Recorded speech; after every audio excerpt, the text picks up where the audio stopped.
So friends, IRFC గురించి చాలా పెద్ద అప్డేట్ అయితే వచ్చిందండి. సో ఈ వీడియోలో నేను మీకు ఐఆర్ఎఫ్సి గురించి and RVNL taluka dividend information గురించి, డివిడెంట్ రికార్డ్ డేట్ అయితే బయటకైతే వచ్చింది, ఎంత డివిడెంట్ ఉండబోతుంది అండ్ ప్రెసెంట్ ఇప్పుడు మనకి ఆ డివిడెంట్ ఎంత రాబోతుంది అండ్ ఏ డేట్ లోపల మనం కనుక ఆ స్టాక్లో ఉంటే మనకి ఆ డివిడెంట్కి అర్హులం అనే విషయాన్ని కూడా ఈ వీడియోలో నేను మీతో చాలా క్లియర్గా డిస్కస్ అయితే చేస్తాను. దాంతోపాటుగా ఐఆర్సిటిసి గురించి అండ్ దాంతోపాటుగా బోనస్ గురించి. సో క్లియర్ కట్గా తమ్నైల్లో ఉన్నట్టుగా వీటన్నిటి గురించి ఈ వీడియోలో నేను మీతో మాట్లాడతాను. ముందుగా నేనండి మీ తెలుగు స్టాక్ మార్కెట్ హంటర్ని.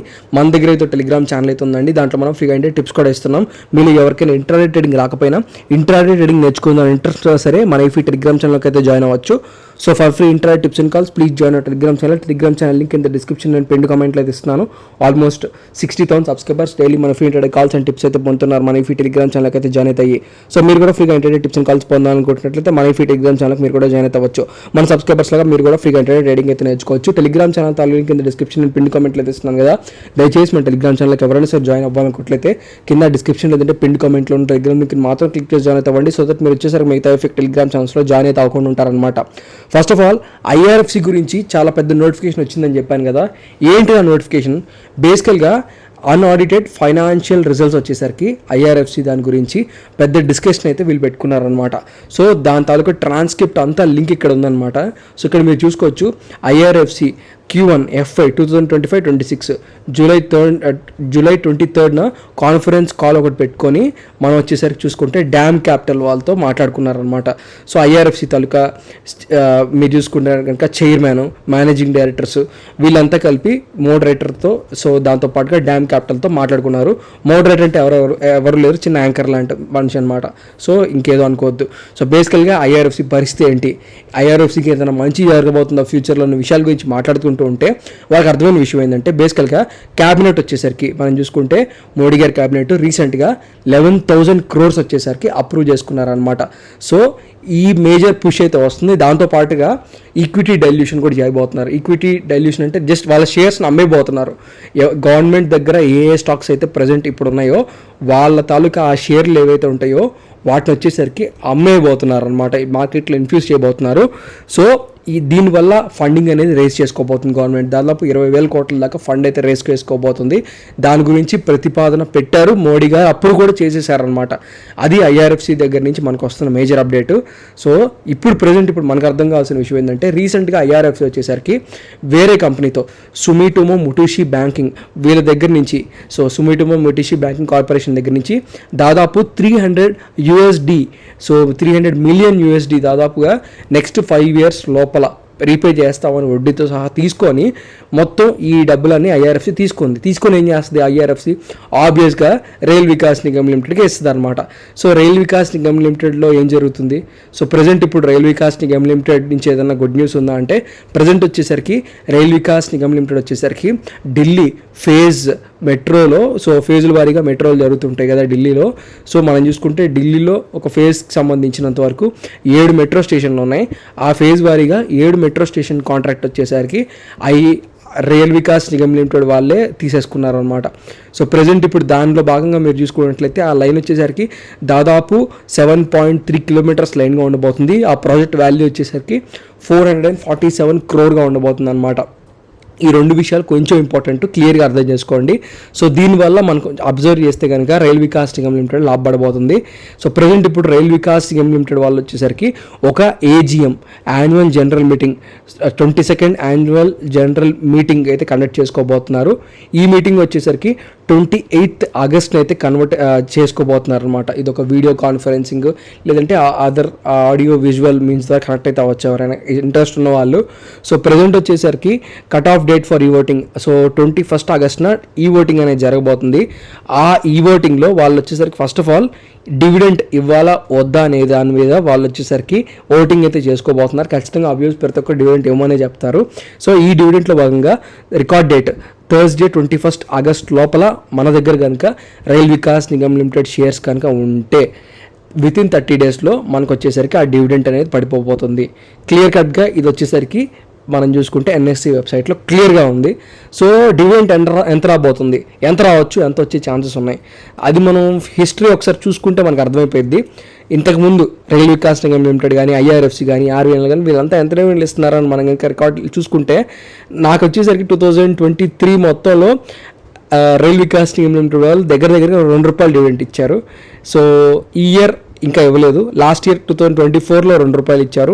2022 కలిపిన దగ్గరగా ₹2 తెలుతుంది. సో ఈ మధ్యకాలంలో వీళ్ళు ఆన్ అరౌండ్ ₹2 వరకు డివిడెంట్ ఇచ్చే ఛాన్సెస్ మళ్ళీ ఉన్నాయి. సో అదైతే పెద్ద న్యూస్గానే ఉండబోతుంది, ఎందుకంటే పర్సంటేజ్ లెక్కేస్తారు కాబట్టి చాలా ఎక్కువ డివిడెంట్ ఇచ్చినట్టు మనకైతే కనిపించింది. సో ఇంట్రెస్ట్ ఉన్న వాళ్ళకి ఇదైతే చాలా మంచి అప్డేట్ అయితే నేనైతే చెప్పుకుంటాను. ఐఆర్సిటీసీకి సంబంధించినంత వరకు నేను ఒక మేజర్ అప్డేట్ అయితే ఇవ్వాలి నేను మీకు. ఎందుకు అంటే అది చాలా ఇంపార్టెంట్ అప్డేట్ కాబట్టి. సో మీరు కనుక క్వార్టర్ బేసిస్ మీద రిజల్ట్స్ చూసుకుంటే ఇంకా క్వార్టర్లీ రిజల్ట్ ఐఆర్ఎఫ్సిది వచ్చింది, ఆర్వీఎన్ఎల్ది రాలేదు. దాంతోపాటు మీరు చూసుకుంటే ఐఆర్సిటీసీది కూడా రాలేదన్నమాట. ఐఆర్సిటీసీకి సంబంధించినంత వరకు మీరు కనుక అబ్జర్వ్ చేస్తే క్వార్టర్ బేసిస్ మీద ఐఆర్సిటీసీకి మార్చ్ 2022లో 200 కోట్ల ప్రాఫిట్ వచ్చేది. దాని తర్వాత స్లోగా చూడండి 200 నుంచి 250, అక్కడి నుంచి 300, అక్కడి నుంచి 350, ఇప్పుడు రీసెంట్గా లాస్ట్ మార్చ్ క్వార్టర్లో 350 వచ్చింది. ఇప్పుడు ఈ పర్టికులర్ క్వార్టర్లీ రిజల్ట్ కనుక 350 లేదంటే 400 దాకా వస్తే స్టాక్ ఇంకా ముందుకెళ్ళిద్ది. సో ఇక్కడ మనకి క్వార్టర్ బేసిస్ మీద పర్ఫార్మెన్స్ చూపించాను. ఇప్పుడు ఇయర్ బేసిస్ మీద పర్ఫార్మెన్స్ చూపిస్తాను. నెట్ ప్రాఫిట్ ఇయర్ మొత్తానికి కలిపి 100 కోట్లు 130 కోట్లు వచ్చేది 2015లో. దాని తర్వాత 180 కోట్లు, 200 కోట్లు, 300, 500, 600, 1000, 300 కోట్ల ప్రాఫిట్స్ మీరు చూడొచ్చు. క్వార్టర్ బేసిస్ మీద కాకుండా యాన్యువల్లీ బేసిస్ మీద కూడా చూడొచ్చు. ఇప్పుడు నేను చెప్తున్న విషయం ఏంటయ్యా అంటే, ఒక్కసారి నేను మీకు క్లియర్ కట్గా ఒక విస్తుపోయే విషయాన్ని అయితే చూపించాలి. యాజ్ అన్ ఇన్వెస్టర్గా ఐఆర్సిటీసీ గురించి ఎవరికైతే తెలీదో ఈ పాయింట్ అయితే చాలా ఇంపార్టెంట్ అని నేను చెప్తాను. ఎందుకంటే ప్రమోటర్ దగ్గర 62% షేర్స్ ఎప్పటి నుంచో ఉన్నాయి. ఒక్కసారి పబ్లిక్ చూడండి, ఒకప్పుడు పబ్లిక్ దగ్గర ఐఆర్సిటీసీవి 20% ఉండేది. కాలక్రమేణా మన దగ్గర ఇప్పుడు కేవలం 16% మాత్రమే షేర్స్ ఉన్నాయి. ఈ మిగతా 7 to 6% షేర్స్ ఎవరు కొనుక్కున్నారు అంటే మ్యూచువల్ ఫండ్స్ కొనుక్కున్నాయి. మ్యూచువల్ ఫండ్స్ దగ్గర ఒకప్పుడు మనం చూసుకుంటే కేవలం 5% షేర్స్ మాత్రమే ఉన్నాయి. ఇప్పుడు మ్యూచువల్ ఫండ్స్ దగ్గర 15% షేర్స్ ఉన్నాయి దగ్గరగా. ఎవరి దగ్గర కొనుక్కున్నారు? మన దగ్గర 20% ఉండేదా, మన దగ్గర వీళ్ళు తీసేసుకున్నారు. దాంతోపాటు ప్రమోటర్ దగ్గర అంటే ఐఆర్సిటీసీ దగ్గర 67% ఉంటే వాళ్ళు 5% అమ్మేశారు. ఆ 5% కూడా వీళ్ళే కొనుక్కున్నారు. మీకు అర్థమవుతుందో లేదో నేను చెప్పేది. సో బేసికల్గా ప్రమోటర్స్ షేర్స్ అమ్మినా, పబ్లిక్ షేర్స్ అమ్మినా మొత్తం ఎఫ్ఐస్ డిఐస్ కొనుక్కుంటున్నారు, కానీ పబ్లిక్కి రూపాయి కూడా దక్కనియట్లేదు. సో నేను మీకు ఇక్కడ కొన్ని బేసిక్స్ చెప్పాలి. ఇక్కడ మీరు వచ్చేసరికి చూసుకుంటే, సో ఇది ఒక simple demand and supply rule అనమాట. స్టాక్ మార్కెట్లో ఎప్పుడైనా సరే ఇదే జరిగిద్ది. ఎవరికైతే తెలుసో లైక్ ఒక పేషెన్స్తో చూడండి. చాలామందికి తెలియని వాళ్ళు ఉంటారు ఈ ఛానల్లో. సో వాళ్ళ కోసం నేనైతే చెప్తున్నాను అనుకోండి. జస్ట్ 1 minute ఎక్స్ప్లెయిన్ చేస్తాను. సో బేసికల్గా అక్యుములేషన్ ఏరియా అని ఉంటుంది ఓవర్ సోల్డ్ రీజన్లో. అంటే ఈ ఏరియాలో ఎక్కడైనా సరే ఏ కంపెనీకైనా సరే ఆ టైంకి మనం చూసుకుంటే డిమాండ్ గ్రేటర్ దెన్ సప్లై అయ్యిద్ది అనమాట. ఎప్పుడైద్ది అంటే డిమాండ్ సప్లై కన్నా ఎక్కువ అయ్యిద్ది అనమాట. ఎప్పుడైద్ది? డిమాండ్ ఎప్పుడు ఎక్కువ అయ్యిద్ది? సప్లై లేకపోతేనే అయ్యిద్ది కదా. ఇక్కడ మీకు అర్థమవుతుందా ఇక్కడ సప్లై ఏంటో డిమాండ్ ఏంటో? సో నేను ఇక్కడ ఐఆర్సిటీసీలో షేర్స్ గురించి మాట్లాడుతున్నా. షేర్స్ తాలూకా సప్లై అనేది పడిపోతుంది. షేర్స్ తాలూకా సప్లై మార్కెట్లో తిరిగే షేర్లు, చలామణి అయ్యే షేర్స్ ఏవైతే ఉంటుందో ఆ షేర్స్ వచ్చేసరికి పర్సంటేజ్ తగ్గిపోతూ ఉందన్నమాట. సో మార్కెట్లో ఇప్పుడు ఎంత తిరుగుతుంది? కేవలం 16% తిరుగుతుంది. పబ్లిక్ దగ్గర ఉంది కాబట్టి ఆ 16%లో కూడా కొంతమంది లాంగ్ టర్మ్కి పెట్టుకుంటారు. సో చాలా తక్కువ మంది అమ్మడానికి సిద్ధంగా ఉంటారు కదా. సో మార్కెట్లో చలామణి అయ్యే షేర్లు చాలా తక్కువ ఐఆర్సిటీసీవి. ఎలా అయితే బంగారం ఉందనుకోండి. సో ప్రజెంట్ ఇప్పుడు మీరు బంగారం చూసుకున్నా సరే ఎందుకు గోల్డ్ రోజుకి రేట్ పెరిగిపోతూ ఉంటుందంటే మార్కెట్లో తక్కువ ఉంది గోల్డ్.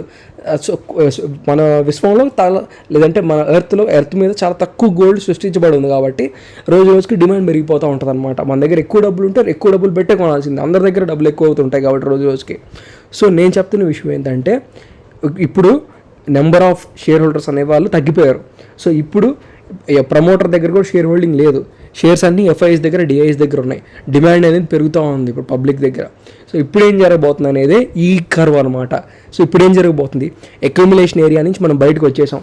అక్యూములేషన్ ఏరియా అంటే ఏంటి, అక్యూములేషన్ ఏరియా అంటే బేసికల్గా మీరు కనుక ఈ ఫోటో ఇంకొకసారి మళ్ళీ నేను మీకు చూపిస్తాను. ఈ ఫోటోలో మేజర్గా 2 ఉన్నాయి, accumulation area, distribution area. Accumulation area అంటే ఏంటంటే ఎఫ్ఐఎస్ కానీ డిఏఎస్ కానీ అందరూ కూడాను ఎగబడి కొనుక్కుంటారనమాట. లేదంటే మన పబ్లికే కానీ ఎగబడి కొనుక్కుంటారు, మంచిగా పడిపోయి ఉంది, చాలా చవకగా దొరుకుతుంది అనేసి. అప్పుడు ఏం జరిగిద్ది అంటే demand greater than supply, markup అయ్యిద్ది. అప్పుడు ఏం జరిగిద్ది అంటే బేసికల్గా డిమాండ్ అనేది పెరిగిపోతుంది. లైక్ మన మార్కెట్లో చాలామంది షేర్స్ అనేవి తక్కువ ఉంటాయి కాబట్టి ఏం జరిగిద్దంటే ఆబ్వియస్గా ఒక్కొక్కరు ఎక్కువ పెట్టుకోవాల్సి వస్తుంది. సో 100 రూపాయలు ఉన్న చోట 110 పెట్టుకుంటానని ఒకడు వస్తాడు, లేదు నేను 120 ఇస్తానని ఇంకొకటి వస్తాడు, లేదు నేను 200 ఇచ్చుకుంటానని ఇంకొకటి కొనుక్కుంటాడు అనమాట. అలా పైకి వెళ్ళిపోయింది. అలా ఒక 200కో 300కో ఏ స్టాక్ అయినా వెళ్ళిపోయింది. అప్పుడు ఓవర్ బ్రాడ్ ఏరియాకి వచ్చినట్టు. అక్కడేం జరిగిద్ది, supply greater than demand. Supply అనేది పెరిగిపోయింది, ఎందుకంటే రేట్ అంత ఉన్నప్పుడు అందరూ అమ్ముదామనే చూస్తారు ఆబ్వియస్గా. సో ఇక్కడ నేను చెప్తున్న విషయం ఏంటంటే అప్పుడు ఎఫ్ఐఎస్ దగ్గర ఇందాక నేను మీకు చూపించాను, మ్యూచువల్ ఫండ్స్ దగ్గర ఎఫ్ఐఎస్ దగ్గర వాళ్ళ దగ్గర ఎక్కువ ఉన్నాయి కదా, అప్పుడు వాళ్ళు అమ్ముకుంటారనమాట. వాళ్ళు ఎప్పుడు ఎంట్రీస్ తీసుకున్నారు, 2022. ఆ టైంలో రేట్ ఎంత ఉందో చూడండి. ఇప్పుడు రేట్ ఎంత, 2025 టైం ఇప్పుడు ఇది. అప్పుడు 2022లో ఏ టైంలో వాళ్ళు ఎంట్రీస్ తీసుకున్నారు, అప్పుడు రేట్ అంతా. 2025లో డిమాండ్ పెరిగిపోయినప్పుడు ఇంకా డిమాండ్ ఇంకా పెరగబోతుంది అని చెప్తున్నాను. సో ఇప్పుడు రేట్ ఎంతో గమనించండి. ఈ రెండింటిని టాలీ చేసుకుంటే మనకి స్టాక్ మార్కెట్ అర్థమైపోయింది. అది నేను చెప్తుంది. స్టాక్ మార్కెట్ 1 డే గేమ్ కాదు, అది 1 డే మ్యాచ్ కాదు, అది టెస్ట్ మ్యాచ్. అది ఒక 5 రోజుల టెస్ట్ మ్యాచ్ కూడా కాదు, 2 రోజుల టెస్ట్ మ్యాచ్ కూడా కాదు. అది జరుగుతూనే ఉంటుంది అనమాట. అట్లీస్ట్ ఇలాంటి ఒక సైకిల్ మీరు కనుక ప్రాపర్గా చూడాలంటే నేను ఇందాక ఈ వెబ్సైట్లో చూపించాను కదా, 2020 నుంచి 2025 దాకా ఇది సగం సైకిల్ అనమాట. అంటే ఇందాక మీరు చూసిన ఈ ఫోటోలో సగమే ఇది. ఆ సగం జరగడానికి 2022, 23, 24, 25 4 సంవత్సరాలు పట్టింది. మిగతా సైకిల్ సగం జరగడానికి ఇంకొక 4 ఇయర్స్ పట్టచ్చు, ఇంకో 4 సంవత్సరాలు పట్టచ్చు. అప్పుడు దా మనం వెయిట్ చేయాలన్నమాట. సో క్లియర్గా మీకు ఈ కాన్సెప్ట్ అయితే అర్థమైంది అనుకుంటున్నాను. ఐఆర్సిటీసీ పరంగా మీకైతే ఏదైనా అర్థమైందని అయితే నేను ఎక్స్పెక్ట్ చేస్తున్నాను. నెక్స్ట్ మిగతా వాటి గురించి చెప్తాను, కానీ అంతకన్నా ముందు వీడియో ఎక్కడిదా చూసిన వాళ్ళు రేపు మన ఛానల్లో ఎడ్యుకేషన్ రిలేటెడ్, అంటే ఒక రోజు ముందుగానే మనం వచ్చేసరికి ఒక స్టాక్ ప్రైస్ అనేది పెరిగిద్దా పడిద్దా ముందుగానే ఎలా ఒక అంచనా వేయచ్చో ఒక మంచి డెడికేటెడ్ వీడియో రూపంలో ఎక్కువ టైం తీసుకోకుండా ఎక్స్ప్లెయిన్ చేసే ప్రయత్నం చేస్తాను. ఈ వీడియో మీకు నచ్చింది, అర్థమైంది అనుకున్నట్లయితే తప్పకుండా ఈ వీడియోకి నేను మీకు ఇచ్చిన టార్గెట్ కేవలం 1000 లైక్స్. 1000 లైక్స్ పడిన వెంటనే రేపు పొద్దున్నే మీరు కనుక అబ్జర్వ్ చేస్తే సో ఒక రోజు ముందుగానే స్టాక్ ప్రైస్ అనేది ఎలా పెరిగిద్ది, ఎలా పడిపోయిద్ది, పెరిగిద్దా పడిద్దా అని మనకు ముందే ఎలా తెలిసిపోద్ది అనేది ఎక్స్ప్లెయిన్ అయితే చేస్తానన్నమాట. సో వీడియో చాలా ఇంట్రెస్టింగ్గా ఉండబోతుంది. సో లైక్ ఈ వీడియోకి 1000 లైక్స్ పడిన వెంటనే వీడియో అయితే అప్పుడైతే అయిపోయింది. లోపల మీ పోర్ట్ఫోలియోలో అనే షేర్ని మీరు బై చేద్దాం అనుకున్నా సరే, సెల్ చేద్దాం అనుకున్నా సరే, పోనీ యావరేజ్ చేద్దాం అనుకున్నా సరే, కింద కామెంట్ సెక్షన్లో మీ షేర్ యొక్క average price and wise comment చేసినట్లయితే మీ కామెంట్స్ అన్నిటికీ రిప్లైస్ ఇస్తున్నాను. లాస్ట్ 1 వీక్ 1000 కన్నా ఎక్కువ కామెంట్స్ రిప్లైస్ ఇచ్చాను. ఈ వీక్ కూడా ప్రతి ఒక్క కామెంట్కి నేను రిప్లై అనేది ఇస్తాను. అలా కాకుండా మీ పోర్ట్ఫోలియో స్టాక్ ఉంది, ఆ స్టాక్ గురించి మీరు అయితే డెడికేటెడ్గా వీడియో పెట్టిద్దాం అనుకున్నా సరే కింద కామెంట్ సెక్షన్లో ఆ స్టాక్ యొక్క పేరు మెన్షన్ చేయొచ్చు. ఎక్కువగా ఎవరైతే ఏ స్టాక్ గురించి ప్రస్తావిస్తారో తప్పకుండా ఆ స్టాక్ గురించి ఒక డెడికేటెడ్ వీడియో చేసే ప్రయత్నం అయితే చేస్తాను. సో ఇప్పుడు బోనస్ ఇచ్చే షేర్ ఏంటిది, నెస్లే అనమాట. 1:1 బోనస్ ఇస్తున్నారు. సో ఇది నన్ను అడిగితే చాలా పెద్ద బోనస్ ఇవ్వడం. నెస్లే వాళ్ళకి ప్రాఫిట్ వస్తుంది, ప్రాఫిట్ బాగానే వస్తుంది. కాకపోతే మీరు కనుక అబ్జర్వ్ చేస్తే ఫ్లక్చువేట్ అవుతూ ఉందన్నమాట, అంతే, అంతకుమించి ఇంకేం లేదు. సో బేసికల్గా మరి ఈ బోనస్ అనేది మంచిదా, ఈ బోనస్ వల్ల మనకేంటి లాభం, ఆల్రెడీ ఎగ్జిస్టింగ్ షేర్ హోల్డర్ ఎవరైనా ఉన్నట్లయితే ప్రజెంట్ ఇప్పుడు ఏం చేద్దాం అనుకుంటున్నట్లయితే నేను చెప్తున్న విషయం ఏంటంటే ఏం జరగదు. స్టాక్ ఒకవేళ ప్రైస్ 2000 ఉందనుకోండి, అది కాస్త 1000 రూపాయలు అయిపోయింది బోనస్ అంటే. సో మీ దగ్గర ఒక షేర్ ఉంటే ప్రజెంట్ మీ దగ్గర ఒక షేర్ కనుక ఉంటే మీకు 2వ షేర్ వీళ్ళు ఫ్రీగా ఇస్తారు. సో ఎప్పటిలోపల మన దగ్గర ఈ షేర్ ఉండాలి అంటే మీరు చూసుకోవచ్చు. ఆ డేట్ కూడా నేను మీకు ఇస్తాను. రికార్డ్ డేట్ వీళ్ళు ఆల్రెడీ చెప్తారనమాట. నన్ను అడిగితే రికార్డ్ డేట్ ఇది చేసరికి వీళ్ళు ఇక్కడ చెప్పేశారు. సో 1:1 బోనస్ మీరు కనుక ఒకే ఒక్క నెస్లే షేర్ని ఆగస్ట్ 8 లోపల కొనుక్కుంటే, అంటే ఆగస్ట్ 7 లోపల కనుక కొనుక్కుంటే మీకు వచ్చేసరికి ఆగస్ట్ 8 తర్వాత మీకు 2 షేర్లు వస్తాయి అన్నమాట. కాకపోతే మీరు లైక్ స్టాక్ ప్రైస్ దాదాపు 2000 ఉంది కాబట్టి మీకు దాదాపు అది 1000 రూపాయలు అయిపోయింది. ప్రజెంట్ ఏమన్నా మీరు అనుకోవచ్చు, అరే 2000 పెట్టి కొంటాను, సరే 2 అవుతున్నాయి అంటున్నావు, మళ్ళీ సగం అయ్యిద్ది అంటున్నావు ప్రైజు, సో నా 2000 లాగే ఉంటాయి కదా అనుకుంటుంటారు. నేను చెప్తున్న విషయం ఏంటంటే, ఈరోజు మీరు మర్చిపోండి, రేపన్న రోజు ఎల్లుండి లేదంటే ఒక 10-15 డేస్ 1 మంత్ తర్వాత ఫ్రెష్గా మార్కెట్లోకి ఇన్వెస్టర్స్ వస్తారు కదా, వాళ్ళు చూస్తారు first of all Nestle price ఎంత ఉందో, వాళ్ళకి అది అట్రాక్టివ్గా ఉంటుంది. ఈరోజు 2000 ఉంది కాబట్టి చాలామంది కొనలేకపోతున్నారు దాన్ని, అప్పుడు 1000 రూపాయలు ఉంది కాబట్టి చాలామంది కొంటారనమాట, ఫ్రెష్గా బయింగ్ వచ్చింది. సో అందుకోసం అనేసి ఇలా బోనస్లు ఇస్తూ ఉంటారు అప్పుడప్పుడు, కంపెనీ మంచి కోసం, కంపెనీలో ఇన్వెస్టర్స్ పెరగడానికి, ఇన్వెస్టర్స్ని ఎంకరేజ్ చేయడానికి. సో దానివల్ల ఎగ్జిస్టింగ్ ఇన్వెస్టర్సే బాగా లాభపడతారనమాట. సో ఓవరాల్గా మీకు ఈ కాన్సెప్ట్ అర్థమైంది అనుకుంటున్నాను. వన్స్ అగైన్ నేనండి మీ తెలుగు స్టాక్ మార్కెట్ హంటర్ని. సో ఉంటానండి, థ్యాంక్ యూ అండి.